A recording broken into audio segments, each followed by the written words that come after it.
ইনকিলাব মঞ্চের মুখপাত্র শরীফ ওসমান হাদি ইতিমধ্যে সন্ত্রাসীদের গুলির ঘটনায় মৃত্যুবরণ করেছেন। ইন্না লিল্লাহি ওয়া ইন্না ইলাইহি রাজিউন। আমার জানা বিষয় হলো, শরীফ ওসমান হাদির এই মৃত্যু কি শাহাদাতের মৃত্যু হিসেবে গণ্য হবে?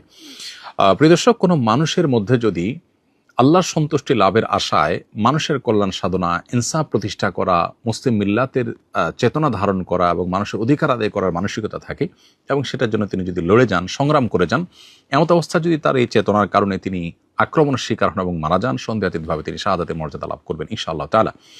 ইমানদারের মধ্যে যদি আল্লাহর সন্তুষ্টি লাভের জন্য জীবন বাজি রাখার মানসিকতা থাকে এবং তার অসৎ কাজে বাধা প্রদান, অন্যায়ের বিরুদ্ধে তার প্রতিরোধ এবং ইনসাফ প্রতিষ্ঠার মানসিকতা লালন করার কারণে তিনি যদি আক্রমণের শিকার হন, তাহলে সেক্ষেত্রে তিনি অবশ্যই শাহাদাতের মর্যাদা লাভ করবেন। সেই জায়গা থেকে শরীফ ওসমান হাদিকে আল্লাহ তাআলা শাহাদাতের মর্যাদা দান করুন, আমরা সেই দোয়া করি।